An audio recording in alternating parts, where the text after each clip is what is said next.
We have with us Dr. Winston Pickett now, and he's in here. He was trying to wait till I took a breath, but you know me. I told him I'm going to be on the air till about 11 o'clock today. Wow. So longer. So get a little closer to that. Yeah, make sure. Is that okay? Yeah, I got you now. We're good. And we've been planning this interview for a long time, probably maybe even a year, but everything's like we just never could get together and get our times together, but we finally got together. So thank you for being with us. Glad to be here. Had to be here. And of course, I should point out for those of you that don't know, and I'm probably sure some of you do, but Winston here, he's if you look over at the Coops Creek, you'll see the building that's got his name on it, Pickett Pavilion, and he does a lot of volunteer work over there, and he's very instrumental in the Valley Fest project and the properties, and I know that's one thing you want to talk about today. And that's a pretty big item. Yeah, so let's just get started, and so go ahead and start where you want to start. Good. We'll go with that. How much history do you want? Much as you want. Okay. Well, let me quickly say that it's good to be with you.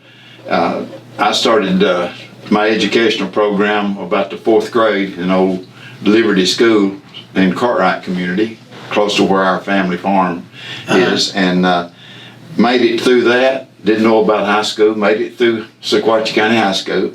Couldn't decide what to do. Went to University of Tennessee one year with my friend Billy Curley and Jimmy Humble, some of my classmates. None of us lasted more than a year. We decided it was something too large for a country boy. Yeah. But anyway, transferred to David Lipscomb, finished a BS there in '65, returned here and started teaching all about the same weekend. So I've been busy ever since. Well, and I know you spent 30 plus years, didn't you, in the education system here? In this system and Ray County and other places and other states, yes. Right, because you stayed busy, and you've been really losing my words here, but which is not usually normal. But you've been kind of a foundation to a lot of educational programs. I mean, you've taught college classes. Right. You've taught here. You were administrative. You were a superintendent. So you've done quite a bit. Your history goes with you. Well, we thank you for that. We, as a team, there's been several of us through the years that's worked together. I guess I've sort of been the visionary type person, looking what can we do down the road. I always remember the Fram filter, the old filter. Yeah. Pay me now or pay me later. Yeah. And that's true. If you do things today, it's probably less expensive than it will be tomorrow. That's true. So that's kind of been my philosophy. But I've enjoyed my times, like I say, living in other states, working at different institutions, broadens your perspective. You realize that we're in a beautiful place, the Sequatchie Valley, but it's somewhat confined to itself, which is a good thing. Mm-hmm. But when you get outside and see what's really going on, it's interesting and a very learning experience. Well, it is, and of course, I'm not originally from here, but I guess I am now. I've been here for 40 years, so I guess you can't leave now. Yeah. But it's nothing like going back home from time to time, and then when you go back home, you think, man, that's changed. That wasn't here before. And same thing. I think a lot of people look at Dunlap now, and when they've been away for so long, they come back and say, wow, look at all the changes. Grew up here, didn't know what was around until you left it and came back and said, you're right. Said, wow. This is a special place.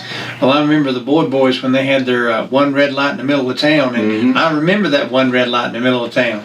Well, let me give you some history there. There was a group of us in high school, Gene Boyd being one of them, Jackie Mosley, myself, Bobby Moffitt, Donnie Sturkey. We put together a little band in the early days of rock and roll, of course, and did a talent show, I guess it was, at the high school. And from that, we went on and did other things. And when we were getting in, and then Jimmy Boyd came out of the service and started being our lead singer. Bobby and Billy were just, as we say, little rugrats. Yeah. So they would come around while we were practicing. It was good to see later when you come back, and those boys been very successful. Yeah. In fact, if you Google Bobby Boyd's work, it's quite amazing. all the things that he did, and songs that he wrote and co-wrote, and people that he entertained with across the country. Yeah, he does have a history. I mean, I got to meet with him at Valleyfest, and just talking to him, just a few minutes I got to talk to him. I thought, wow, you're something else. Yeah, that's I guess another generation, and then continues on. And Valleyfest is something that started actually here at the chamber, out of an adult leadership class that we had back there in the meeting room. And they wanted to do something as a project, which was kind of a requirement in those days. Right. And somebody mentioned the art show, and somebody mentioned something. And we all said, well, that's a little narrow. Can we broaden it a little? And that's what happened. It sprang up about, I guess, the discussion around 2010. By 11, we had it in place. And by, I think, 12, we had our first year. And, of course, if you go to the pavilion and look around, we've got all the posters, right? 13 of them. So we've completed 13 years working on our 14th. And I know that's quite an accomplishment, because when you start something, you don't always know if that's going to continue or not. You don't, because with Valleyfest, I know you originally charged entrance just like most festivals do, and then some local businesses come up and said, "Hey, let's fix this." And that's exactly right. If it hadn't been for our good local support in our general area of the county and surrounding areas, in fact, including the Bledsoe Fiber, BTC, has been a big part over the years. And with their support, it got the attention of other people. I'll give you one quick sideline. I was out there doing some volunteer mowing one day, and a nice vehicle pulled in, and I waved at them. They left. And I got a phone call a little bit later, and it was current director of the developmental district in Chattanooga. Said, I sure was glad to see you out there working. I said, well, thank you. You know, it's just better to be busy than not. Yeah. And she said, well, I had somebody with me that wants to make a contribution.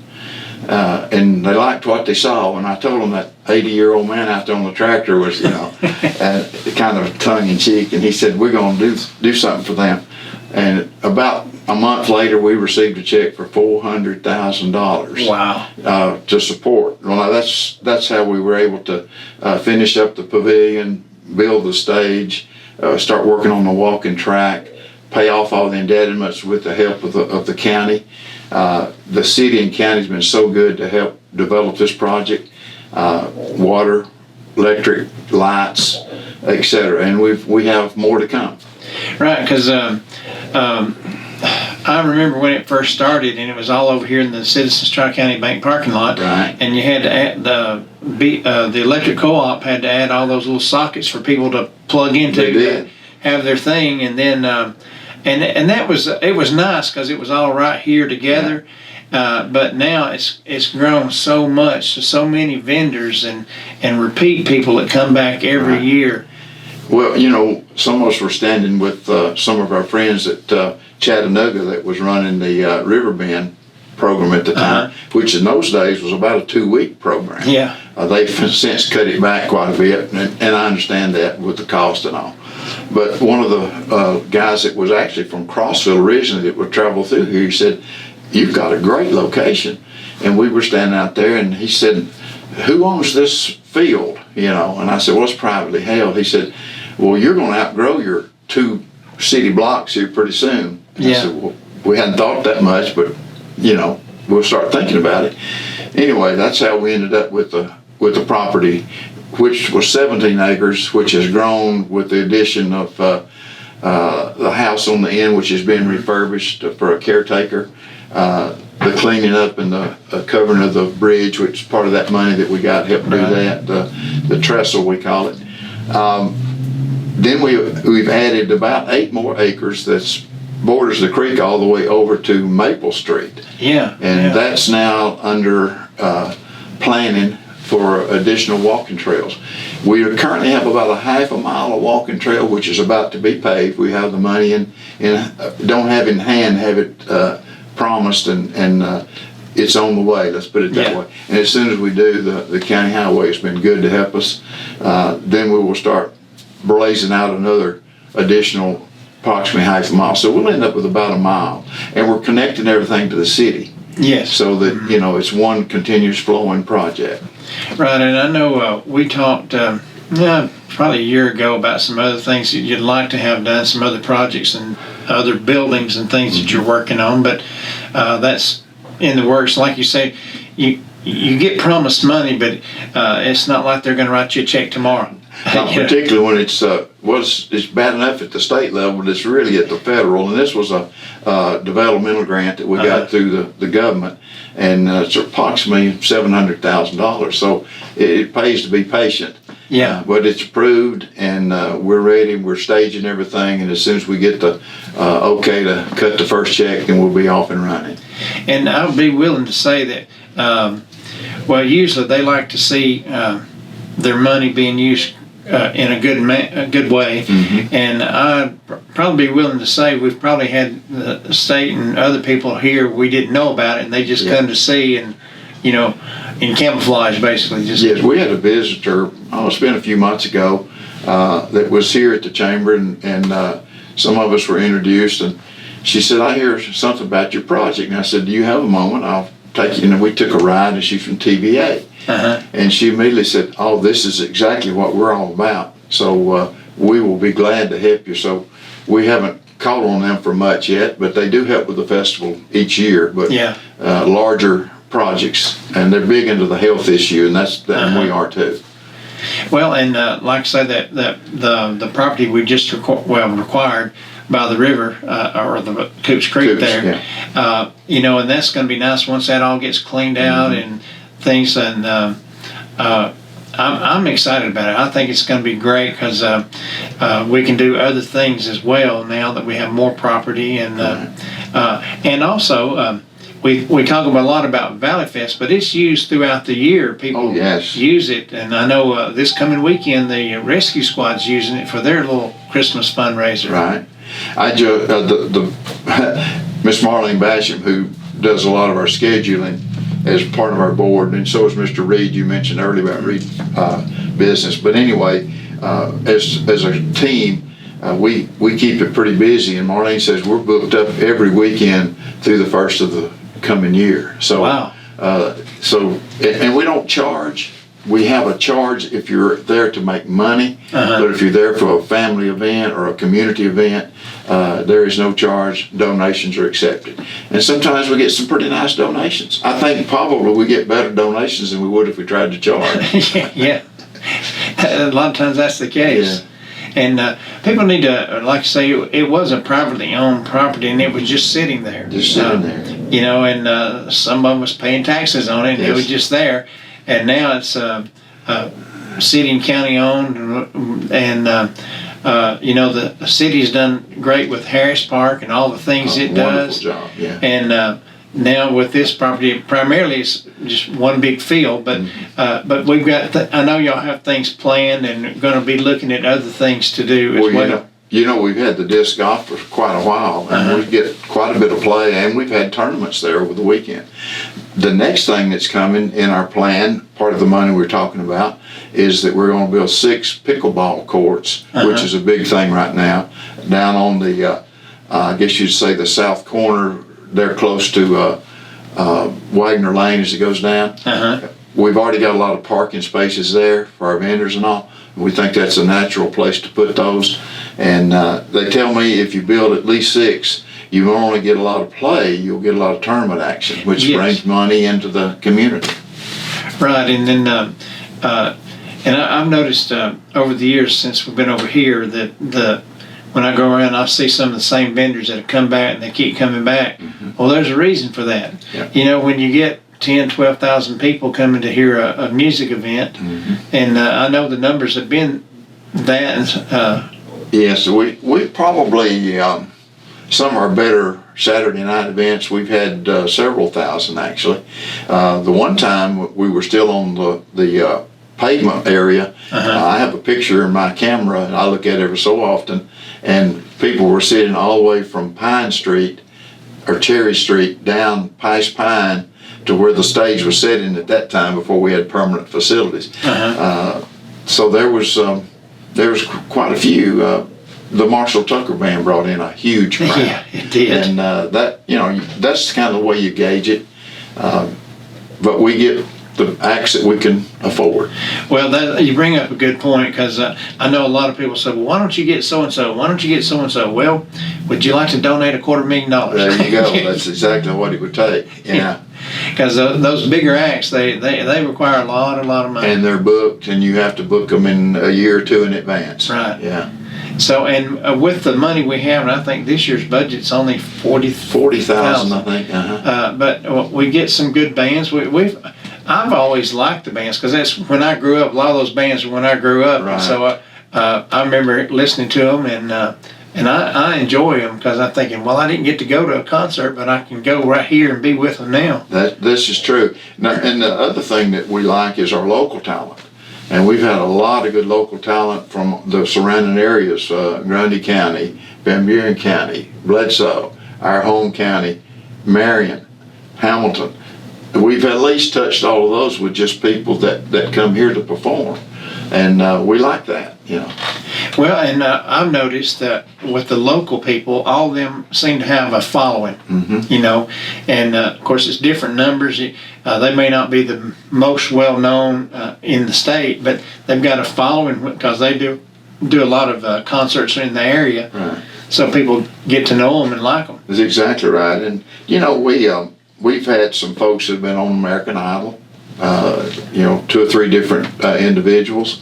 Our thinking is you never know, that young talent that performs their first song may be your next Taylor Swift. Right. You just don't know. No, So you don't. We want to give them an opportunity and encourage them. That's what we're all about. Right, and I think I'm not trying to push one over the other, but Miss Jill and the Music Makers, she's been Fantastic. a big support for the local talent, because of course they teach all kind of music lessons. They teach the singing and as well, and do the voice, and so from that there have been people from her groups that have actually come and performed and done things. Jill and I, we talk quite often, and she goes all the way back to just her days of getting out of high school and starting some piano classes. And we had a little bitty closet there at the middle school when I was principal, and we had an old piano, and we said, if we get it tuned up and get you some rooms. She said, could I do that? And I said, well, absolutely. So, and another person who did some of that back over the years, Miss Sharon Seals, also taught some classes there. So we've had several locals, and that's a good thing. Well, and talking about music and education, a lot of people don't realize that there's been studies done. People that do the music, it helps their educational ability. It helps their mind, because you have to think. That's exactly right. And you're having, like, no matter what instrument you're playing, you have to think about what you're doing. Right. If you're playing drums, you have to think about which drum you're going to go to next, or cymbals, keyboard. So you're having to constantly think, and that helps your thinking process and does a lot for you. It really does. The art and music is two of the areas in our education program that should be pushed more. Over the years, they've got pushed out from No Child and some of those things, but I think we're missing a great opportunity with some of our young people. Now, I'm sort of a proponent and have written a few things about multiple intelligences, and you just mentioned one of them. Music is one. Art is one. Those people who can write, that's another area. The reading part is another area. You just keep going on. The verbal skills, the auditory skills, it's just an amazing thing that we as human beings have, but not all of us have the same talents, the same grouping of talents. And so we try to make sure that we offer something for as many people as possible. Well, and like you mentioned writing, I taught writing course when I was in school, and one of my biggest achievements, I think, was I had a special ed class that I was teaching, and of course they were challenged in a lot of different ways, and there was a big variety of skills even in that class. But I gave them an assignment about putting together a catalog. I had all kind of magazines. I could cut out stuff, and so I thought, well, we'll see what they do. It was just a fun exercise, and they were all going to get good grades on it because it was just something we wanted to do. Right. Well, I had, and probably my, and I don't mean this in a bad way, probably my lowest student in that class as far as grade wise, came up to me and says, "Is this okay?" And I thought, wow. I said, yeah, it's okay. Are you happy with it? I certainly am. Yeah. Yeah, absolutely. And, because you just never know, because things, like you said, people have different talents. Mm-hmm. It could be music, it could be drawing, whatever it is. And you don't always have to be a college professor or, have a college degree. One of the highlights of coming back, I guess it is, I was in Georgia for a few years and moved back, and I went into Andy's to eat one night, and I saw two former students who happened to be Mr. Hatcher's daughters, who used to be at this chamber 4 years before I came on for 4 years. But anyway, they were sort of giggling, and their husbands were local too, so they'd all four gone through school. And I went over and said, "Well, y'all look real happy." He said, We're amazed. We were just talking about you." I said, "Are you kidding me? Good or bad?" Said we were saying the most enjoyable days that we ever had was at middle school when we did the mini courses, which was an exploratory to find out what did you want to do in life, what that's all about. And I'm sitting there, and two of them are teachers, and the other two were very successful in TDA and other instruments across the, institutions across the country. So that's a good thing when you can look back and see some of your former students that have succeeded and gone way beyond what you could do, Well, it always impresses me because since we're talking about former students, I've had several. I used to do a writing assignment. It was, what if I were a hamburger? And we would go into all kinds of things that, we'd do spider diagrams and everything about all the different things you could put on a hamburger, and we'd talk about that. And I can't tell you the number of students that have come up to me when they see me out in public and they say, the one thing I remember, and they talk about that hamburger, and they said they really enjoyed it. So that you never know what hits on a person as far as something, and like you say, it could be that music. Oh yeah. Or whatever. Well, it's so good to hear that, because I flashback, I mentioned Billy Curley and Jimmy Humble a few minutes ago. The three of us were at UT in the class of 60, 61 school year, and we came back one time riding together, and we're talking about, how are you doing in English class? You remember the old 101s where you had to write? And we all realized that we wrote our first in-class theme at the University of Tennessee. So we go back and to our teachers to visit, and they were glad to see us. And we said, a couple of them said, you guys did a great job with us in literature. We do well in literature classes, but when it comes to writing, we need to have more going on in our schools, which is looking at it backwards, I guess you will. And that became a very important piece of our curriculum. And I wouldn't think that I would have ever finished a 200+ page dissertation from that little 1-page article that was just read a full ink. Yeah. But that's part of the educational process. Yeah, it really is. And these people, as a matter of fact, I'm going to interview a gentleman today at 10:30, a country music star, and he really got his start from, he was working in a factory and he would sing to himself. Then he got gifted a recording session by someone, and then that went from there and went on.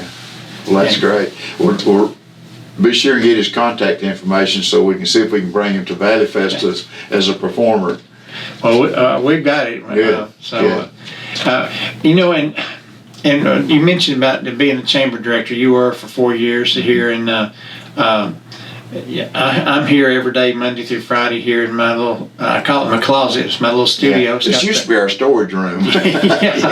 And but I enjoy coming to work. That's one of the things I enjoy every day. Of course, I'm retired, and I get up early every day, and it's just one of those things that. Used to. There were some days when I worked in education, I was thinking, man, I don't know about it. Especially on those test days, And but here I enjoy coming to work here, and the chamber is it was good. It was long overdue when it got started.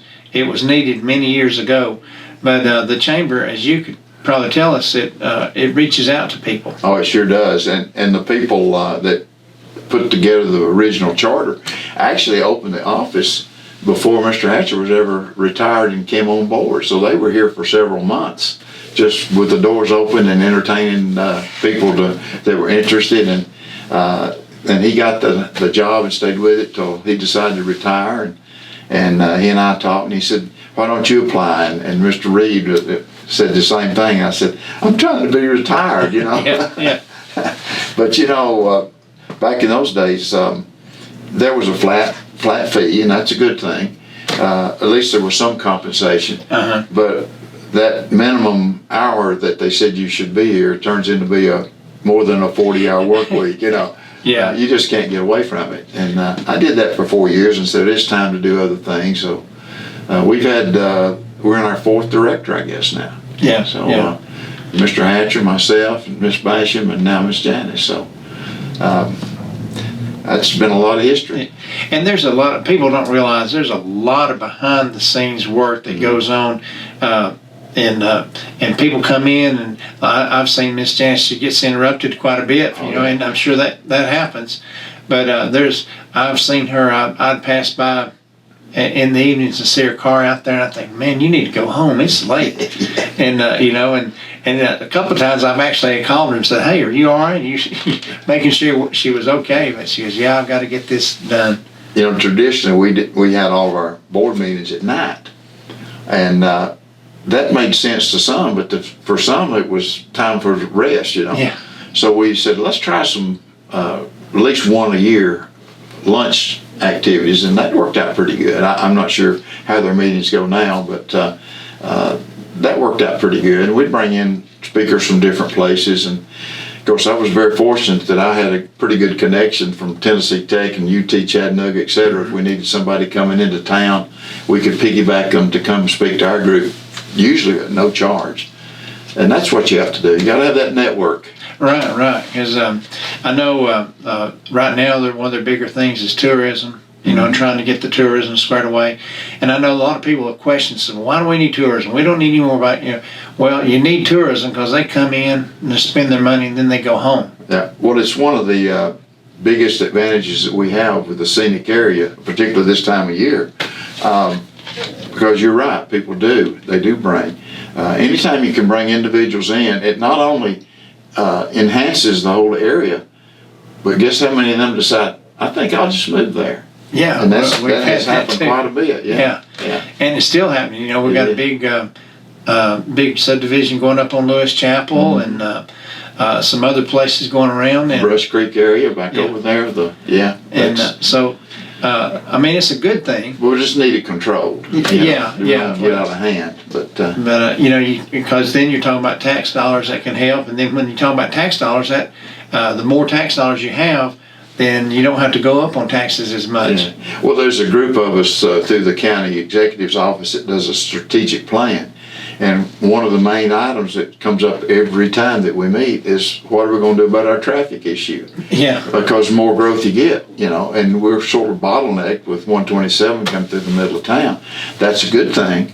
But it comes through town between 2:30 and 3:30 during school time. And it's a pretty slow thing, you know. I'm glad I know the back roads. And me too, absolutely. And you know, we talked a little bit about Ballot Fest. I know right now the committee's working on their planning for next year. And a lot of people don't. I don't know if they realize how much planning actually goes into putting Valley Fest on. It's like as soon as Valley Fest is over, then you start your very next meeting. Yeah, and it is there is, for the structure piece, because we are a 501c3, we have to have a controlled board, and I think we have approximately 7 members on that, and we try to cover, again, people all the way up and down the valley. We recycle them. They're on certain terms, and you can't be there forever. You know, you come in and you come out. But it takes a village to raise a child, doesn't it? And that's kind of what we always keep in mind. Well, and those committee meetings, when I've been there as well, I see there's a vast variety of people from all all walks of life there. Yeah, oh yeah. Well, our strategic plan, for example, is a relatively small group. I think there's 5 members on that right now, but they're from all diverse areas, business and agriculture and all the things that we have in our area. But strategic planning is not just to sit down, let's talk. It's let's put it on paper and let's rank them in the first 5 years. And then when you accomplish them, you roll them off and you add some more. Then you have another section that's a 10. And sometimes you go out as far as 20. It's really hard to plan 20 years in advance, but you got to think about it.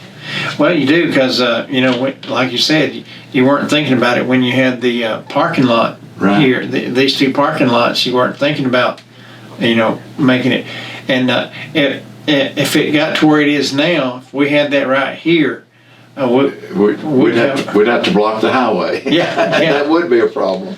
And it's getting to the point where I mentioned, of course, they said there was some strategic problems of safety, but it could be that in the future it might be like Riverbend, where you got a concert maybe at Harris Park. You got some at different places throughout the time. That's a very distinct, and that has been discussed as a possibility. Of course, the territory of the acreage that we have gets used for a lot of different things. A rodeo comes every year. Right. The yard sale, it always has a large group of individuals. In different civic groups use it. It gets a lot of use for the community. Right, and I know other things have been talked about. You just have to decide if that's what you really want to do. Because there's a lot of things. I've heard of other things discussed, but you have to sit down and say, well, is that going to be worth their time? Because there's a lot of work goes into it every time you're in it. Well, one of the big things in our planning session has come up that we really need a quote, just to use the term, a civic center, which is perfectly located for the center of the county and town on our property side. Think about it. How many people can you seat at any one time in our county? Yeah.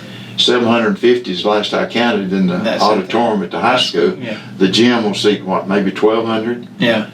Where do you put 5,000 seats? Yeah. So that's kind of what we're thinking about, and hopefully, grant money's come along and planning. It'll take a year or 2 of planning before you turn the first brick, but that's out there. Let's hope some of us will see it. I mean, I'll be 83 my birthday, so let's hope some of these things happen, but you don't know. Well, and see, you talking about like a civic center where it's indoors. If we had storms or anything, everything could be switched from the stage out here to inside in just a matter of time. Well, one of our neighbors, and some of us have visited different areas, and one comes to mind is the McMinnville folks. They did that, and we've looked at that facility, and boy, it served them very well. We went to Athens, Tennessee. They've got a very similar program. They don't have as much of an indoor as McMinnville. But we've looked in the region. Actually went down to North Alabama, up on the plateau there, and Rainsville, and they've got a really, really nice. Their advantage is their high school and the county is sharing some property so they can develop it. Ours is a little bit more remote. We're not that far away, but you're not joining. But we've looked at several possibilities, and that's what you got to do. Yeah, and for those who have not been to McMinnville, they can actually play they have a basketball court on the bottom floor. They have an upper floor, and I've been over there when they've had a Christmas festival right before Thanksgiving, and you got all the bottom floor full of people, and you got the top floor, and that brings in, when you have more space, and especially if you're indoors, that brings in people. Well, Chattanooga has their convention center, which is a big area, and they have a big car event indoors every January. Been over to McMinnville when they would do that, plan them and have an indoor during bad weather season for people who want to display their antiques and their custom cars and trucks and that sort of thing. So, one thing brings on another possibility. Yeah, and you might have the right person move in. You never know. You never know. Was one thing we haven't talked about was the bridge and the water wheel over there. And Oh, I'd like to okay. talk about that before we get out of here today. Yeah, the water wheel actually was built some time ago by Mr. Podney Jones. My son and I had it down at the trout ranch for some time, and he kind of got tired of having to work on that and other things he was doing, because that's Yeah. his occupation. So we decided to move it up here. We refurbished it. But the way the creek fluctuates, it's been very difficult keeping it operable, because Yeah. it's either kind of too high or not high enough. But there's plans probably to replace it, because that one is quite old, and they do make some commercial style that are a little more sustainable. That might be something to be added, but I think it's a perfect site for it with the trestle and the creek. Yeah. We've had people down there for wedding venues and pictures. It's amazing, what goes on down there, and it's a good thing. Well, and we've done an interview one time on the bridge, and We did. that was really a good time there. I mean, that bridge is really nice, and because I remember back when the train used to run through here, and that was the trestle right there, Right there. right behind all that property. Well, we kept part of the old bed from the trestle north, and some of the rails are still in place.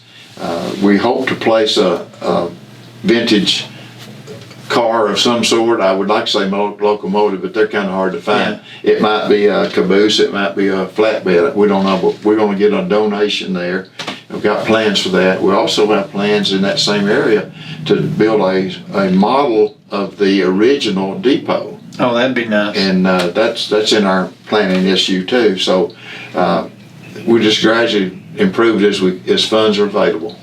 Because that would really be nice, because I've seen pictures of the old depot. I mean, that was before I moved here. And I think, man, that sure was pretty. Yeah. And now it's, of course, gone. Well, it's set just behind where we are, the Yeah. chamber building, and I remember it very well, even when the trains would stop and people would ride, But I vaguely can remember the old choo-choo, Yeah. the steam-driven, and I looked out one day, and I was probably 10 or 12 years old, sitting on the porch with my mother, and I said, "Mom, what kind of train is that?" And of course it was a diesel, and which we hadn't seen on our track before, using Yeah. the old chug Yeah. that would stop and get water at one of the water towers that were placed up and down. We've lost a lot of that. Now the trestle was built in 1888, Wow. and we kept all the superstructure and did a history. The first one was built at the landing in South Pittsburgh, where they could come off of the river, and built the rail, and gradually brought it on up to Whitwell, brought it on up to Dunlap, and brought it on up to Bledsoe County in like sections, this year, this year, this year. And over about a 5 or 6 year period, they covered it all the way. Unfortunately, we don't have the active rail system anymore. No. But the old remnants are still up and down the valley. Well, that's neat. Well, is there anything we haven't covered? I think we've covered quite a I bit. think we did a whole history lesson here, didn't we? Well, I do appreciate you coming by today, and because this is long overdue, folks, and we've been meaning to do this for a while. And but I'm glad you were here. Well, And you can also see this on BTC Fibers once we get it to them. Okay. They'll get it on there as well. Good. Good. Well, we appreciate you and what you do for the community, and we'll invite people to come and visit. It's open. There's no gates to keep you out of the property.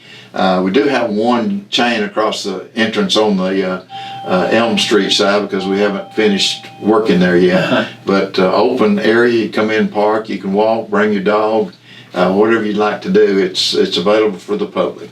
And I know the pavilions that were built down by the creek, and those are really nice. And a lot of people come to just have their lunch when they're off.